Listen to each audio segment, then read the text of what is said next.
बोलिए देवनारायण भगवान की। इतनी सुस्ती कैसे है जब देवनारायण भगवान की जयंती है। प्रसाद आपने पाई लिया होगा, सब लोग यहाँ देवधाम जोधपुरिया में पधारे हैं, फिर कौन सी चिंता में आप लोग। जोर से नारा लगाइए, दूर दूर तक जाए, कम से कम मालासेरी तक तो पहुंचे उनकी जन्मभूमि तक। बोलिए भगवान देवनारायण की।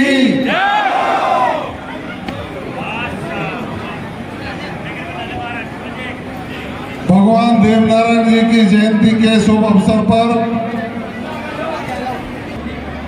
जो उनका 1112वां प्रकाट दिवस है, इसकी ढेर सारी आप सब लोगों को शुभकामनाएं।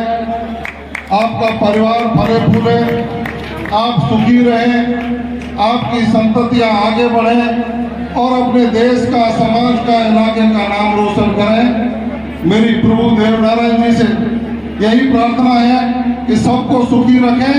आज के इस अवसर पर आपको ढेर सारी मेरी ओर से पुनः शुभकामनाएं।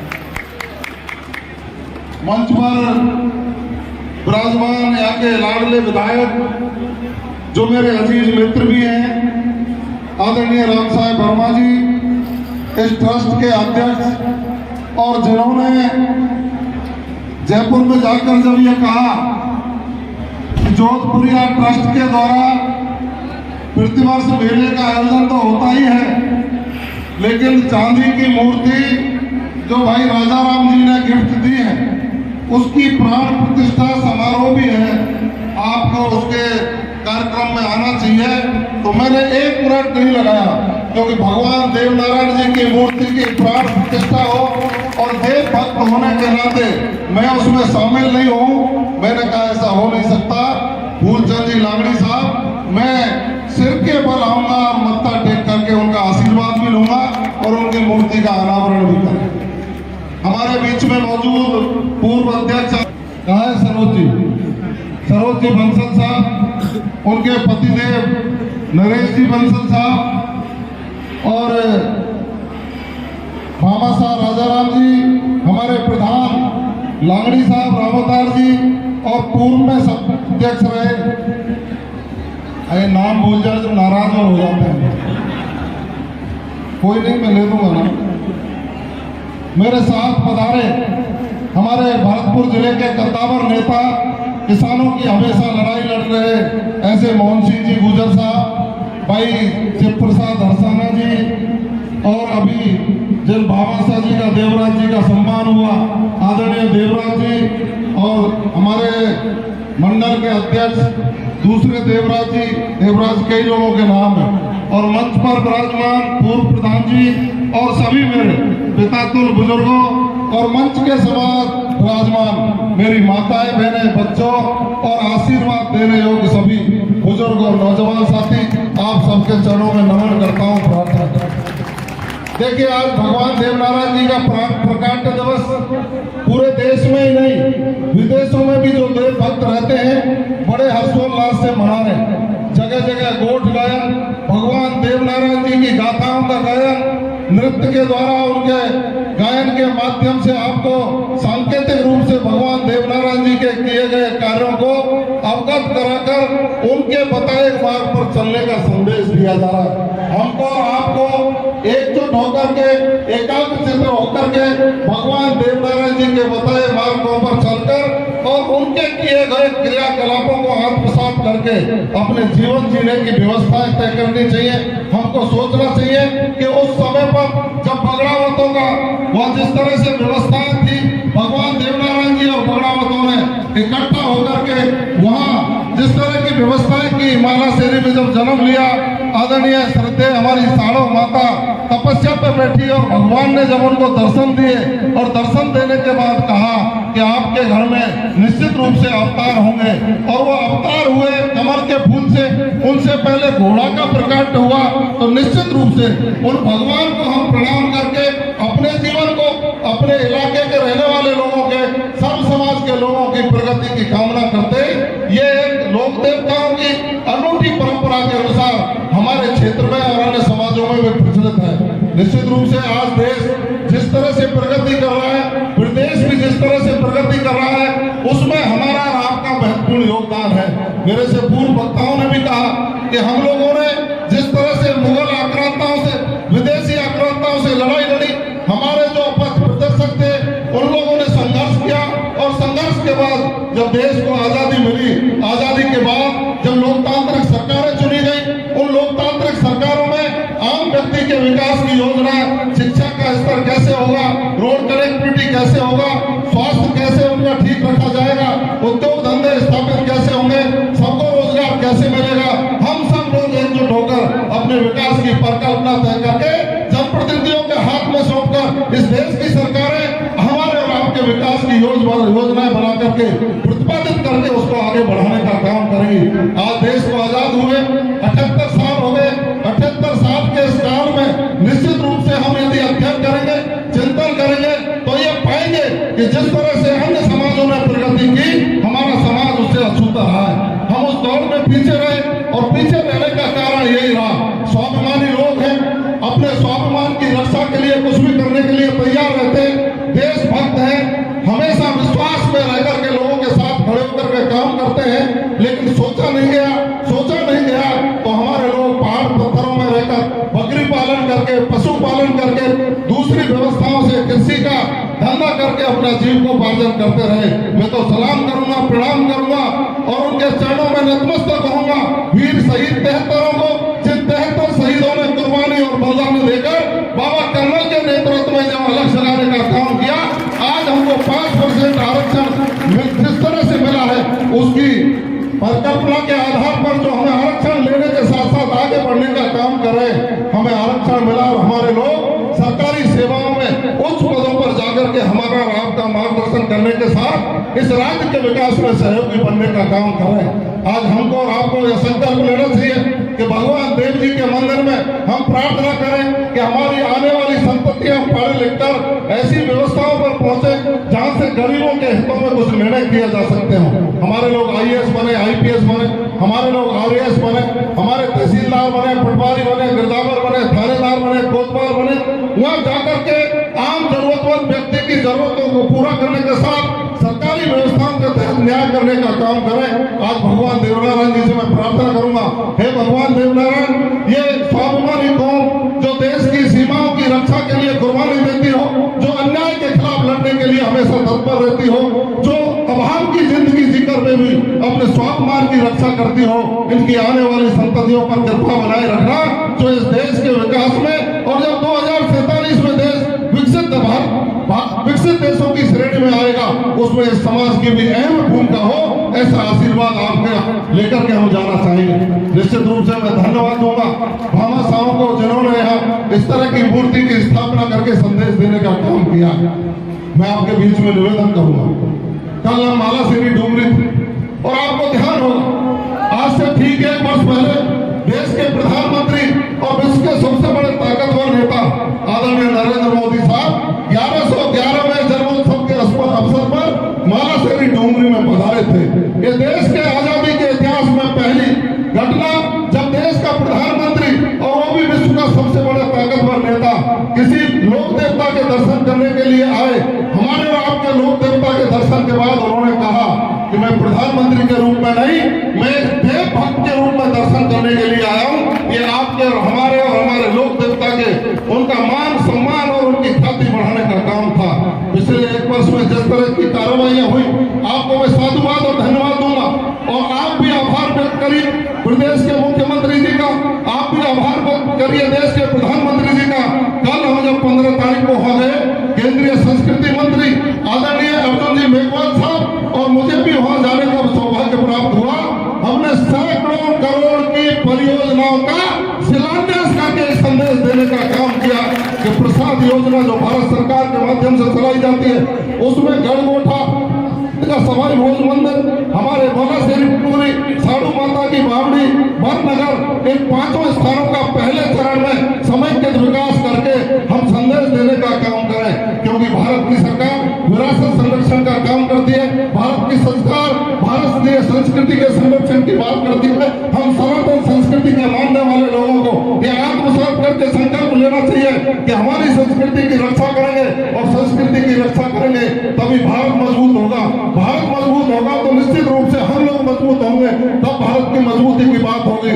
संस्कृति का संरक्षण, विरासत का संरक्षण हमारी सोच में है, उसको आगे बढ़ाने का काम कर रहे हैं। जिस तरह से युवा साथी आज दिशा भटक करके नशे की प्रवृत्ति की ओर जाते हैं, युवा साथियों का ध्यान दूसरी ओर भटकता है। हमें संकल्प लेना चाहिए ऐसे अवसर पर कि हम दिशाहीन लोगों को मुख्य धारा में लाने के लिए काम करेंगे, समाज के ट्रस्ट काम करेंगे। मुझे अच्छी बात लगी हमारे जोधपुरी ट्रस्ट के अध्यक्ष जी ने जब कान में कहा, एक कागज भी मुझे दिया कि यहाँ एक महाविद्यालय खोलने की उनकी योजना बन रही है, सरकारी व्यवस्थाओं से भी महाविद्यालय खोले। अच्छी सोच कि हमारे बच्चे पढ़ लिखकर उन महाविद्यालयों में इस प्रदेश को और देश की दिशा देने में अपनी भूमिका सुनिश्चित कर सकेंगे। हम इस देश में जीते हैं जिसमें भगवान श्री राम ने जन्म लिया। भगवान श्री राम ने जन्म लेकर के इस देश को नहीं, पूरे संसार को दिशा देने का काम किया। लेकिन उस भाई का भी हमको ध्यान रखना चाहिए। भरत जैसा भाई पैदा हुआ जो पारिवारिक परिस्थितियों के कारण भगवान राम को जब विदेश में वनवास में जाना पड़ा तो उनकी कैकेयी मां ने सोचा था कि भरत को राजगद्दी मिल जाएगी और ये वनवास में चला जाएगा। लेकिन हमें साधुवाद देना चाहिए, आभार व्यक्त करना चाहिए, नतमस्तक होना चाहिए भरत जैसे भाई को, जिन्होंने 14 वर्ष तक उनके खड़ाओं की पूजा की और सिंहासन की ओर आंख उठा करके नहीं देखी। आज के जमाने में भाई भाई से लड़ रहा है, भाई की सोचता नहीं है, परिवार में विघटन हो रहा है। हम उस राम के वंशज हैं, हमको भाईचारा बना के रखना चाहिए। हम उस देश में जीते हैं जहाँ श्रवण कुमार जैसे व्यक्ति ने अंधे माँ बाप को 4 धाम की यात्रा करने का काम किया। हम नौजवान साथियों से कहना चाहूंगा कि आप लोग 2 पैसे की नौकरी लग जाते हैं और माँ बाप को वृद्धाश्रम में छोड़ने को मजबूर हो जाते हैं, नई बहुआ आकर के अलग रहने की बात करती हैं। इन व्यवस्थाओं को हमको सुधारना होगा। हमें उन माँ बाप ने पैदा किया जो खुद किले में सोए, हमको सूख में सोया। उस बाप ने पढ़ाई कराई जो बेदेख वक्त की रोटी खा करके हमें पढ़ने के लिए जयपुर भेजता है, हमें ट्यूशन पढ़ाता है, हमें कोचिंग कराता है। नौकरी लगने के बाद हम श्रवण कुमार की बात को भूल जाते हैं और पारिवारिक विघटन करके मतलब बेटा कहाँ रहता है, बहू कहाँ रहती है, इसकी ओर नहीं ध्यान देते। इसलिए श्रवण कुमार के देश में वृद्धाश्रम की जो प्रकृति है वो खत्म हो, बुजुर्गों का सम्मान करें, चरण छुएं, अभिनंदन करें, अभिवादन करें, क्योंकि ये देश वेदों पुराणों ऋषियों मुनियों की परंपराओं से बना है।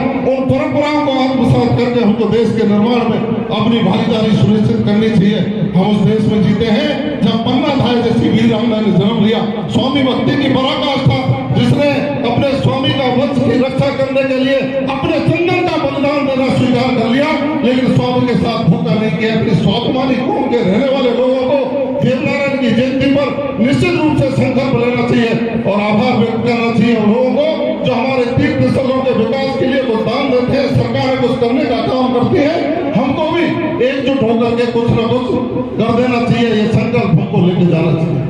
आज जिस तरह से लेखानुदान मांगे पारित हुई, मंच पर बैठे सब लोगों को पता है 20 मंदिरों के विकास के लिए जब प्रावधान रखा गया तो हमें खुशी होती है। भगवान देवनारायण जी के मंदिर का भी उसमें स्थान आया और 300 करोड़ रुपया जब खर्च होगा तो हमारा हिस्सा भी उसमें होगा भगवान देवनारायण जी के मंदिर का विकास।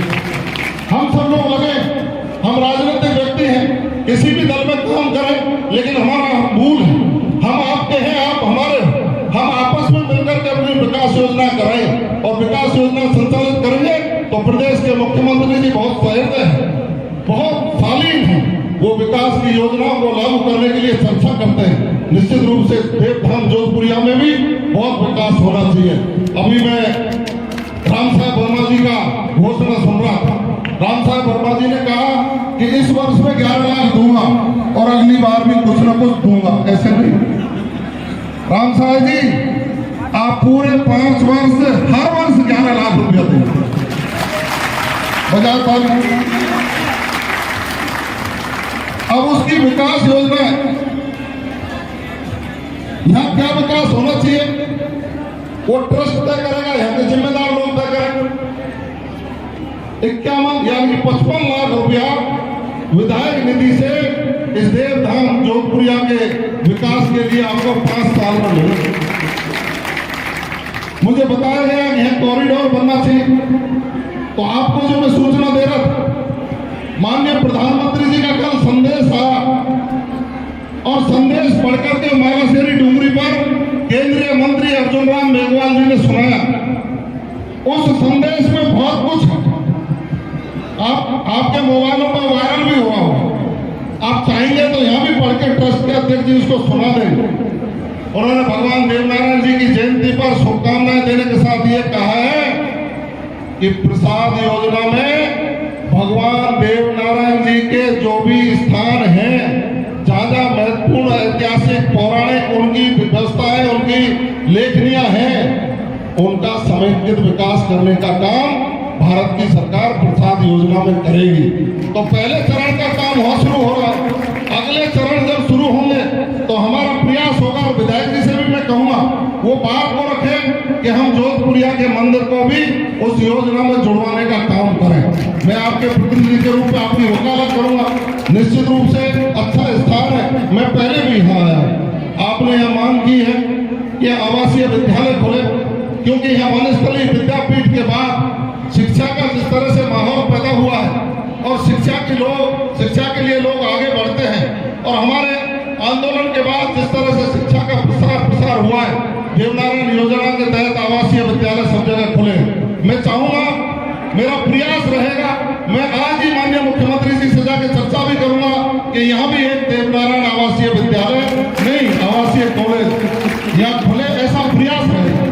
आज मैं घोषणा कर जाऊं, उन घोषणा वीरों में से मैं नहीं हूं, लेकिन आपका वकील हूं, आपका बेटा हूं, आपका भाई हूं। आपकी बात को सरकार में रख करके देवनारायण जी से प्रार्थना करता हूं, हे भगवान देवनारायण, ऐसा आशीर्वाद देना कि इन बुजुर्गों के चरणों की धूल को माथे से लगाकर यह मंच पर जो कुछ कहे उसकी पूर्ति हो जाए। आपने कहा कि चांदी की मूर्ति लगी है, एक रखवाली के लिए पुलिस वाला लग जाए। अब एक बात बताओ, पूजा ये कहें कि रखवाली के लिए पुलिस लग जाए, तो फिर ये कैसे होगा भाई? फिर भी मैंने अभी बैठे बैठे एसपी से बात करी, मैंने ऊपर चौकी तो है जोधपुरिया में है, लेकिन ट्रस्ट के अध्यक्ष जी मेरी बात हो रही है, और आपके समय में वो गार्ड के रूप में एक आदमी यहाँ भेज दिया करेंगे, जब भी ज्यादा की जरूरत पड़े ज्यादा की, कोई दिक्कत नहीं। और मैं पढ़ लूं विधायक जी, ये ट्रस्ट बिल्कुल यहाँ लक्ष्मी मेला लगता है और कई दिन चलता है। मेरे क्षेत्र के लोकसभा के क्षेत्र के भी यहाँ झंडा लेकर के आते हैं ना, यहाँ झंडा लेकर के आते हैं नगर विधानसभा के लोग, और बहुत भीड़ रहती है। आपसे तो मैं ये कहूँगा, जो भी जमीन यहाँ है, जो भी जमीन यहाँ है, ये जो विधायक है वो तो, अगर मुझे इस तरह यहाँ रहना है, इसलिए मुझे तो कोई दिक्कत नहीं है। जो भाई साहब कह रहे हैं वो सारे काम होंगे, आप बिल्कुल निश्चित। जो प्रपोजल विधायक जी और ट्रस्ट के अध्यक्ष जी बात कर लेंगे, ग्राम पंचायत उसका प्रपोजल भिजवाएगी, मैं कलेक्टर से और राज्य सरकार में बात करके वो काम आगे यहाँ से आगे बढ़ा लोगे तो ऊपर मैं उसको संभाल लूंगा, कोई चिंता की बात नहीं। वाली बात है, तो वो कही थी इनकी मंशा है कि यहाँ अस्पताल खुले, तो विधायक जी उसको आगे बढ़ाएंगे, तो विधानसभा में मैं फिर 2 कदम इनसे आगे निश्चित रूप से बोलूंगा। अतिक्रमण ये महत्वपूर्ण विषय है, मैंने कलेक्टर से बात की थी, उसमें लांडी जी ने और लोगों ने मुझे बताया था। निवेदन करूंगा कि भले काम के, धर्म के काम के लिए आप अतिक्रमण को छोड़ दें, अन्यथा अतिक्रमण को हटवाया जाएगा। आप निश्चित